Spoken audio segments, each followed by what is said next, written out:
I never really truly felt love or affection in my household. There was just way too much anger, way too much physical, emotional, mental conflict in the house. Growing up with abusive and sometimes absent parents, Rob Decker tried to cope any way he could. I started drinking at a pretty young age. I think I was about 15 years old. For me, it was just never a fun thing. It was an absolute escape from absolutely everything.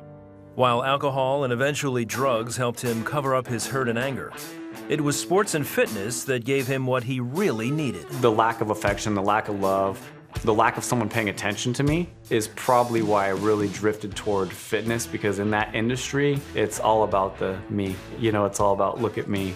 In the years following high school, Rob went through life with no direction or purpose. Life in my 20s was a huge blur. You know, I wasn't able to hold on to jobs too long. I think my true motivation was drink as much as I can, do as many drugs, have as much fun as I can. I was on a destructive path. It was basically like slow suicide. Meanwhile, he continued working out. That led to a number of relationships, but they were superficial and short-lived. I'd been in a couple relationships that were really, really good, but they weren't destructive enough for me. And so I destroyed those relationships and I hurt some really good people in the process. When he was almost 30, Rob met a girl and soon fell in love. But like all the others, it turned bad quickly. It was extremely destructive. There was nothing positive about it whatsoever. It was more of tearing each other down, and there was nothing edifying about that relationship whatsoever. So her and I broke up due to all the negativity in our relationship. Going through another breakup was devastating. And that's when one of my old coworkers, a friend of mine, had convinced me to go to a Bible study. And at this point, I'm like, why not? You know, I have nothing else going for me. This God thing might work. And this group of like 10 or 12 guys asked me if I wanted salvation and if I wanted to accept the Lord. Absolutely. I just knew, like, something in my heart, something in my spirit kept telling me, this is the right decision. You know, you get this little tugging at you, like, this is what you need to be doing. But weeks later, his ex-girlfriend came back.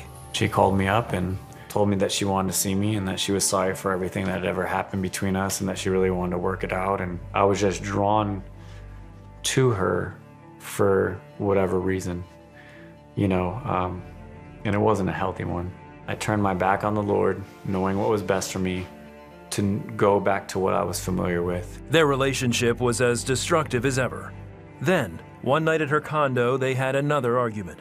This time, she went too far. She had called the cops and told the cops that I tried to rape her and I tried to kill her.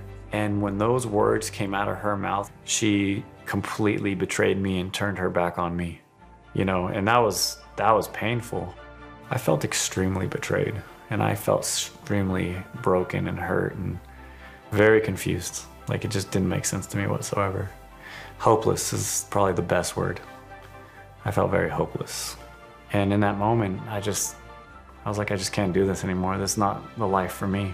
Rob dove headfirst through a third-story window. My foot clipped an awning and changed my fall, and I ended up breaking my back and shattering my left arm, breaking my wrist, and collapsing my left lung. And I just woke up on the ground with shallow breath and looking up at a broken window and asking God why. Like, why would you even let me live? I was in terrible, terrible, terrible pain.